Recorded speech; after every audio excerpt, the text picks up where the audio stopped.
Hello and good afternoon, everyone. I hope you had a wonderful weekend. Um, we got rain, which was fantastic. Um, yeah, it's kind of nice, a break in kind of the warmer weather, but it is strange weather to be having the beginning of June. I guess June showers bring July flowers now. I don't know. But we got it, and I appreciate it. It's nice to sleep too. Leave the windows open and just hear the sound of the rain in the morning. The birds come out, and it's wonderful. So, hope you enjoyed that part of your weekend.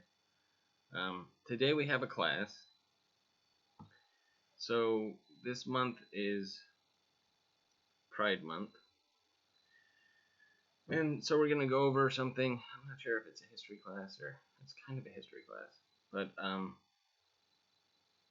But finding belonging in LGBTQ plus spaces. So, how do you, when you're part of this community, find belonging? And sometimes it's more difficult than you think. Sometimes people just won't accept you for who you are, and it's unfortunate. And sometimes large groups of people won't accept you for who you are, and so it's important that we all find belonging in this world. Belonging helps us get through day to day. When you feel you belong to something, you feel you're part of society. It bolsters you up. It makes you want to be more you and feel appreciated. And so that's what we need to do for every single person, and never let anybody get us down. And know that there are spaces out there that help with this. So,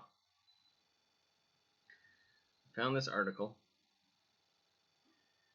So, it is kind of a history class, I guess. But the Stonewall Inn, a small bar in New York City, wherein in June of 1969, LGBTQ plus people fought back against years of oppression and abuse, has special meaning for many people, included me, the author of this. When I moved to New York City in 2007, I lived in West Village, the neighborhood where the bar is located. I shared many memorable and meaningful nights with newfound friends at Stonewall and other local bars, where we all felt a sense of community and belonging. And again, that's what I mean, is people need that. It's important. As a minority in most other establishments, it's hard to explain how comforting it is to walk into a place and feel like you're among your people, and not feel othered or insecure. And that's what happens is when everybody says, oh no, it needs to be just this way. Well, then you're making a good portion of the group feel like others. That they're not really a part of something, and that their ideas aren't respected. And that's when that's what these bars were to me and millions of others. The most meaningful one of these Stonewall Inn nights was when I met my future wife, Christine, a digital entrepreneur with her own LGBTQ plus media startup. She also happened to bartend on Thursday nights. Needless to say, I spent more Thursday nights there than I should have after that, but it was well worth it. With such fond memories of my time there, I was surprised to learn that Stonewall Inn was almost twice the size it is now. When the rebellion took place in 1969, as New York City rents rose, the leaseholders were forced to let part of the building up, which is now 51 Christopher Street. So Google has been committed to preserving and sharing the history of the modern LGBTQ plus rights movement in the U.S. today. Today we're building on our commitment to the LGBTQ plus community with almost 1 million in support from, so this is kind of a plug for Google, from Google and google.org to Pride Live, an advocacy group dedicated to the fight for LGBTQ plus equality that is working to secure the lease 251 Christopher Street to reunite the Stonewall Inn and building the Stonewall National Monument and Visitor Center. On June 24th, Pride Live will be celebrating the reuniting of the Stonewall Inn with musical guest Kesha at their annual Stonewall Day event. So, look forward to that. This was going on in San Francisco, we could go down and help support. But, the people about it's going to be live, so in terms of you can go on Google and watch it live and have your support that way. In 2019, through Google.org grants totaling $1.5 million and the tireless work of volunteer Googlers, the LGBTQ Community Center of New York commemorated the 50th anniversary of the Stonewall riots with the launch of the Stonewall Forever, the first ever interactive living monument dedicated to the LGBTQ plus community and their fight for equal rights. Well, that would be really cool to see. It's got to be something like that in San Francisco. Within Google, our Pride and Trans at Google employee resource groups continue to grow each year. It's great to see so many LGBTQ plus Googlers and their allies. That's what we need to be, is allies. And if you don't agree with it, that's fine. But let other people do what they want to do and be who they are. Fight for your cause, but let them fight for theirs. So the allies coming together with their local communities and participating in local pride marches. For the first time, Googlers will be participating in Baltic Pride, organized by Lithuanian Gay League in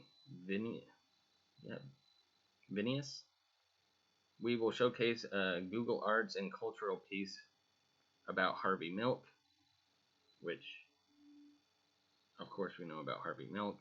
Well, if you don't, I can let you know more about, but rich history, San Francisco history, who was an LGBTQ plus rights pioneer and of Lithuanian descent. So the mood of this Pride isn't just celebratory. It's been another tough year for LGBTQ plus folks in many historically marginalized communities. We see continuing discrimination and violence worldwide, especially against the trans community and for folks at the intersection of Asian and Pacific Islander and Black communities in the U.S. Moreover, many LGBTQ plus refugees in Ukraine remain displaced and overlooked as conflict continues in the region. That's really sad. This is why we need to open our hearts. So, open our minds and open our hearts.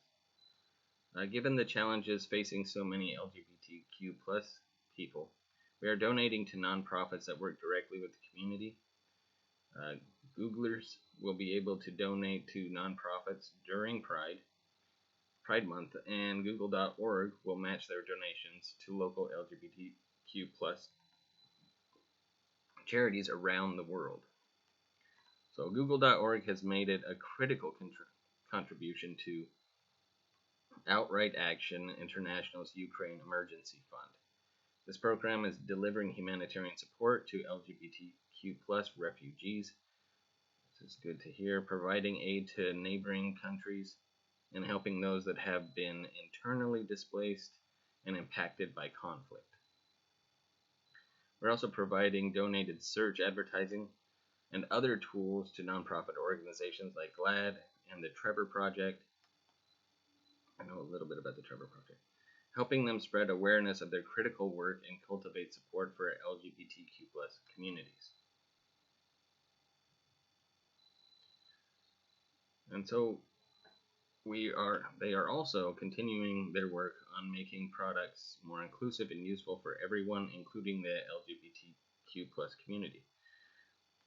So we heard directly from members of transgender community that the way Google Photos resurface certain memories could be painful. So last year we brought in our partners at GLAAD and worked with the trans community and learned how We could make reminiscing with Google Photos more inclusive. That's awesome.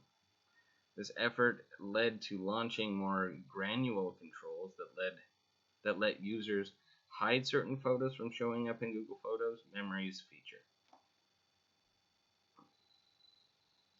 So our products continue to help small businesses owners connect with LGBTQ plus community, like helping merchants show their commitment by using the LGBTQ plus friendly and transgender safe space attributes on maps and search, and our Google Ads products, too many S's, that help businesses connect with users that are looking for products made by companies that match their values. As our community continues to be under attack both here in the US and abroad, what gives me hope is the work we do across our products and platforms to help the LGBTQ plus community find places where they can feel safe and accepted.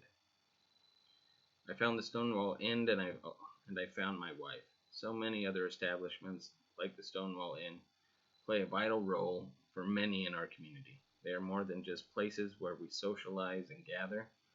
They bring a life-saving sense of community, belonging, and security that everyone deserves. So, and there are ways that we can help as much as possible. Donations, of course. I know that we don't have I know I don't have a ton of money. But there are other ways too. Just advocate. Make sure you get out and vote. The vote's coming up. Elect people that are part and care about every community that is in the Bay Area, ones that are inclusive of everyone and want to listen to everyone's ideas instead of maintaining just a few certain groups of people. So please get out and vote. You can vote by mail. Usually they'll have a ballot site right near you. If you need help with that, let me know. But yeah, please get out and vote. And that's something that we can always do to help. There's also volunteering and just advocating. Be an ally. If you know somebody who's gay, if you know somebody that is transgender and are having a tough time, reach out to them. Be kind to them, listen to them, and see what you can do to help. A friend in need is a friend indeed, and the world is our friend if we allow it to be. So, please, if you have any questions, comments, or if you need any ideas about more ways to help, I will look up resources. And as always, I hope you're all well, and I look forward to any suggestions for new classes. But be well, my friends, and I hope to see you soon. I will see you soon. All right. Bye.